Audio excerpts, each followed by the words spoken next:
وہ بڑے شوق سے سن رہی تھی مگر چھمی کو جانے کیا ہوا کہ اچانک سسکیاں بھرتی اپنے کمرے میں بھاگ گئی اور لڑکا گھبرا کر سب کی طرف دیکھنے لگا، پھر بھیگ کی پوٹلی سمیٹ کر ذرا ذرا سا بھاگ نکلا۔ بس عالیہ پریشان کھڑی رہ گئی۔ چھمی دیوانی سے اس گانے سے کون سے رونے کے پہلو تلاش کر لیے، مگر اس نے دیکھا کہ بڑی چچی بھی تو آنسو پوچھ رہی تھی۔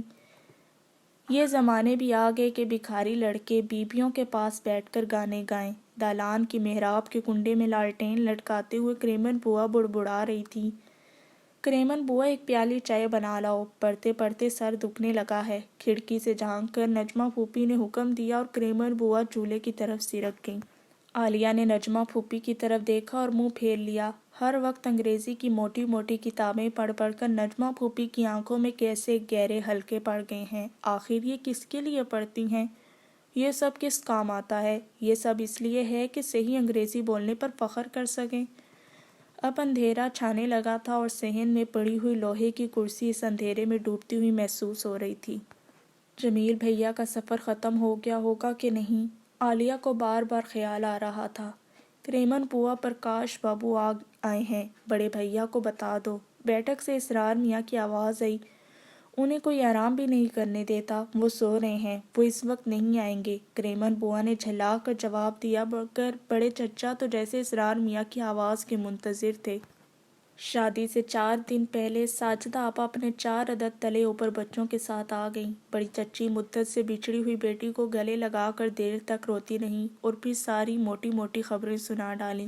شکیل کا بھاگ جانا، جمیل بھیا کا فوج میں جانا اور چھمی سے شادی کی خبر کا چھپانا، اتنی بہت سی دردناک خبروں کو سن کر ساجدہ آپا کا رنگ پیلا ہو گیا تھا اور بھائیوں کی جدائی کے غم میں وہ دیر تک سر نہو ڈارے بیٹھی رہیں۔ عالیہ نے اماں کی زبانی سنا تھا کہ ساجدہ آپا خوبصورت ہیں، مگر اب وہ دیکھ رہی تھی کہ مبینہ حسن کا کہیں دور دور تک نشان نہ تھا، ہڈیوں کا ڈھیر تھا جس پر سفید کھال منڈی ہوئی تھی۔ وہ عالیہ سے اس قدر پیار سے پیش آ رہی تھی کہ اسے بار بار اپنی تہمینہ آپا یاد آ رہی تھی۔ ساجدہ آپا کے آنے پر نجمہ پھوپھی کو بھی ان سے ملنے کے لیے نیچے اترنا پڑا۔ وہ ان سے گلے ملنے کے بجائے الگ ہی کھڑی رہیں۔ تمہاری صحت بہت خراب ہو رہی ہے ساجدہ، نجمہ پھوپھی نے انہیں غور سے دیکھ کر کہا۔ بچوں نے تنگ کر رکھا ہے نجمہ پھوپھی، اوپر سے گھر کے ڈھیروں کام، 2 بھینسوں کی دیکھ بھال۔ تو تمہارے میاں ہل چلاتے ہیں؟ نجمہ پھوپھی نے حقارت سے پوچھا۔ جی ہاں نجمہ پھوپھی۔ کتنا پڑھے ہیں؟ 10 درجے نجمہ پھوپھی، ساجدہ آپا نے فخریہ جواب دیا۔ بس پھر ٹھیک ہی ہے، اتنا پڑھ کر اور کیا کر سکتا ہے بیچارہ۔ اور ساجدہ تمہارے بچے سخت شریر ہیں، انہیں خوب پڑھانا، کم از کم انگلش میں MA ضرور کرانا۔ ضرور پڑھاؤں گی نجمہ پھوپھی۔ ساجدہ آپا کا منہ لٹک گیا اور نجمہ پھوپھی اوپر اپنے گوشہ عافیت میں چلی گئیں۔ عالیہ تخت پر بیٹھی سارے مکالمے سن سن کر کرتی رہ گئی۔ جب سے ساجدہ آپا آئی تھی کریمن بوا بہت خوش نظر آ رہی تھی۔ بچوں نے سارے گھر میں تہلکہ مچا رکھا تھا اور کریمن بوا نہال ہو کر ایک کے گندے ہاتھ دھلاتی تو دوسرے کا منہ اور تیسرے کو بہلانے کے لیے روٹی کا ٹکڑا ٹکڑا دیتی۔ شام کو بڑے چچا گھر آئے تو اپنی بیٹی کے پاس ٹک گئے۔ وہ بڑے چاؤ سے باتیں کر رہے تھے کہ چھمی کو ایک دم جوش آ گیا، ساری سنجیدگی غرق ہو گئی اور وہ بچوں کو جمع کر کے نعرے لگانے لگی۔ مسلم لیگ زندہ باد، بن کے رہے گا پاکستان، دھتیا راج نہیں ہوگا، چٹیا راج نہیں ہوگا۔ بچے چھمی کے گرد جمع ہو کر ساتھ دے رہے تھے۔ بڑے چچا چپکے سے بیٹھک میں سرک گئے۔ اللہ کی مار ہے ان منحوس نعروں پر، ادھر آؤ تم سب، خبردار جو شور مچایا، شادی کا گھر اور یہ نعرے۔ ساجدہ آپا نے اپنے بچوں کو کھینچ کھینچ کر بٹھانا شروع کر دیا۔ بھئی کس کی شادی ہو رہی ہے؟ چھمی فاتحانہ ہنس ہنس رہی تھی۔ تمہاری اور کس کی؟ اماں نے جل کر جواب دیا اور سب نے گھبرا کر چھمی کی طرف دیکھا۔ عالیہ کو اپنے رونگٹے کھڑے ہوتے ہوئے محسوس ہو رہے تھے۔ چھمی نے سب کو حیران سی نظروں سے دیکھا اور سر جھکائے اپنے کمرے میں چلی گئی۔ بڑی چچی نے اطمینان کی لمبی سانس لی۔ چھمی سے کیسی کیسی توقعات وابستہ تھی مگر اس نے تو ہوں بھی نہیں کی، سب کی توقعات کو ٹھکرا کر سر جھکا دیا۔ لڑکی ذات کیسی ہی شریر کیوں نہ ہو مگر ہوتی اللہ میاں کی گائے ہے، جدھر چاہو ہکا دو، ہوں نہیں کرتی۔ بڑی چچی آنسو پوچھنے لگی۔ ذرا دیر بعد عالیہ چھمی کے کمرے میں گئی تو وہ اپنے بستر پر پڑی جانے کن خیالوں میں گم تھی۔ آپ نے پہلے کیوں نہیں بتایا تھا بجیا؟ چھمی نے بھیگی بھیگی آنکھوں سے اس کی طرف دیکھا۔ خیر کوئی بات نہیں، جب سے ساجدہ آپ آئی ہیں ان کے روپ میں اپنے آپ کو دیکھ رہی تھی۔ ارے بابا، میں نے تو صرف اس لیے نہیں بتایا کہ تم شرما کر کمرے میں چپ رہو گی۔ مجھے ایسی شرم سے چڑ ہے۔ آج تمہاری مہندی لگے گی، تم مائیوں بٹھائی جاؤ گی، بس آج سے شرم شروع کر دو۔ اچھا؟ چھمی اسے وحشیوں کی طرح تک رہی تھی۔ اس کے چہرے پر ذرا بھی شرم نہ تھی۔ وہ اٹھ کر کمرے کی دہلیز پر رکنوں بیٹھ گئی اور عالیہ کو تہمینہ آپا یاد آ گئی۔ ڈھیروں خدشات نے اسے جکڑ کر رکھ دیا۔ ارے چھمی تو بھی کہیں باولی نہ ہو جائے۔ اس نے سوچا کہ ان دنوں وہ چھمی کا سایہ بن جائے گی، وہ چھمی کو کچھ بھی نہ کرنے دے گی۔ عالیہ بھی چھمی کے قریب ٹک گئی۔ شام دبے قدموں چلی آ رہی تھی۔ چھمی لٹی پٹی ویران بیٹھی تھی۔ سب مصروف تھے، بچے شور مچا رہے تھے، کریمن بوا وزیر آباد کی مہندی پیس رہی تھی، مگر عالیہ کو محسوس ہو رہا تھا کہ ہر طرف سناٹا چھایا ہوا ہے۔ سیتا نے بن باس میں شاید ایسی ہی شامیں گزاری ہوں گی۔ ہائے، یہ مہندی کے سل سے ایک چھوٹا سا گلابی ہاتھ کیوں ابھر رہا ہے؟ عالیہ نے گھبرا کر اپنا منہ چھپا لیا اور پھر چھمی کو لپٹا کر اس طرح بیٹھ گئی جیسے وہ ہاتھ چھمی کو کھینچنے لیے جا رہا تھا۔ مغرب کے بعد اسرار میاں میراثیوں کو بلا لائے۔ صحن میں ان کی کرخت اور کھنکتی ہوئی آوازیں سنائی دے رہی تھیں۔ عالیہ کے پاس سے اٹھ کر صحن میں آ گئی۔ ماضی کی تلخ یادوں کا عذاب اس پر نازل ہو کر گزر چکا تھا۔ دلہن کی بہن جیوے، دلہن کی چچی جیوے۔ عالیہ کو دیکھ کر میراثیوں نے دعائیں دینی شروع کر دیں۔ چوکی پر بیٹھی ہوئی ساجدہ آپا تھال میں مہندی سجا رہی تھیں۔ اماں اور بڑی چچی دالان سے چیزیں سرکا کر مانگے کی دری بچھوا رہی تھیں اور ساجدہ آپا کے بچے مہندی لے بھاگنے کی طاق میں ارد گرد منڈلا رہے تھے۔ عالیہ تھوڑی دیر تک کھڑی تماشا دیکھتی رہی اور پھر چھمی کے پاس آ گئی۔ وہ کس قدر اجنبیوں کی طرح مسیری سے پاؤں لٹکائے بیٹھی تھی۔ بجیا، جب میں چلی جاؤں گی تو پھر اس کمرے میں کون رہے گا؟ چھمی نے اسے دیکھتے ہوئے پوچھا۔ میں رہ لوں گی، روز اسے صاف بھی کر دیا کروں گی اور جب تم آیا کرو گی تو پھر تمہارا کمرہ چھوڑ کر بھاگ جایا کروں گی۔ چھمی ایک دم اٹھی اور کھونٹی پر لٹکا ہوا میلا جمپر اتار کر مسیریاں اور میز کرسی صاف کرنے لگی۔ عالیہ خاموش بیٹھی دیکھتی رہی۔ انسان کو اپنی جگہ سے کتنی محبت ہوتی ہے مگر اس کا تو کوئی ٹھکانہ نہیں۔ وہ کسی جگہ کو اپنا نہیں کہہ سکتی۔ صفائی کرنے کے بعد چھمی بیٹھ گئی اور دونوں ہاتھ سے منہ چھپا کر سسکنے لگی۔ عالیہ نے اسے لپٹا لیا۔ یہ کیا بے وقوفی ہے چھمی؟ ایک دن سب کی شادی ہوتی ہے۔ ٹھیک ہے عالیہ بجیا، مگر میری شادی ہو جائے گی اور کسی کو خبر بھی نہ ہوگی۔ چھمی برابر روئے جا رہی تھی۔ تم نے مجھ سے کہا ہوتا تو منظور کے سلسلے میں بات کرتی، مگر اس نے بھی تو پیغام نہیں دیا چھمی۔ پھر وہ بے مروت تم کو چھوڑ کر جنگ پر چلا گیا، اب اسے کیوں یاد کرتی ہو چھمی؟ چھمی نے اسے کچھ ایسی نظروں سے دیکھا کہ عالیہ پہچان نہ سکی۔ ان نظروں کے سامنے اس کا علم اور سمجھ جواب دے گئی۔ کیا بات ہے چھمی؟ اس نے الجھ کر پوچھا۔ کچھ نہیں بجیا، آنسو پوچھ کر وہ ہنسنے لگی۔ یہ گیس کا ہنڈا اندر لے جاؤ کریمن بوا، اور اگر سب نے چائے پی لی ہو تو۔ بیٹھک سے اسرار میاں کی آواز آئی تو عالیہ کا جی دکھ گیا۔ آج تو کریمن بوا کاہے کو چائے دینے لگی۔ کبھی تو چائے بھول بھی جایا کرو اسرار میاں، آج ایک گلاس پانی پی لو۔ کریمن بوا جواب دیتے ہوئے ہنس رہی تھی اور میراثنیں ان کا ساتھ دے رہی تھیں۔ ارے یہ اسرار میاں اتنے عالم آشکار راز ہیں۔ عالیہ کا جی چاہا کہ جا کر سب کا منہ نوچ لے۔ بڑی چچی ساجدہ آپا اور اماں مہندی کا تھال اور پیلا جوڑا لیے اندر آ گئیں تو چھمی نے سر جھکا کر دوپٹے میں منہ چھپا لیا۔ رسم کے مطابق یہ جوڑا اور مہندی سسرال والوں کو لے کر آنا چاہیے تھا، لیکن ایسا نہ ہوا۔ کون آتا اتنی دور سے؟ صدر دروازے پر بھکاری لڑکے کے گانے کی آواز آ رہی تھی۔ چڑیوں نے باغ اجاڑا، بھاگ جا منحوس کہیں کا بھاگ جا، کریمن بوا دھاڑ رہی تھی۔ چادر کی آڑ میں چھپ کر چھمی نے پیلا جوڑا پہن لیا اور ساجدہ آپا نے اس کے ہاتھوں میں مہندی لگا کر اپنے آنسو پونچھ لیے۔ ہاتھی جھولے سسرور و جواں۔ میراثیوں نے گانا شروع کر دیا اور عالیہ کو خیال آیا کہ اس نے ساجدہ آپا سے چھمی کے سسرال کے لیے تو کچھ پوچھا ہی نہیں۔ مہندی لگا کر سب باہر چلے گئے۔ چھمی نے پھر بھی نظریں نہ اٹھائیں۔ شمیل بھیا تمہارے جہیز کے لیے ایک بہت بڑا خوبصورت جوڑا بنا گئے ہیں، عالیہ نے اطلاع دی۔ اچھا،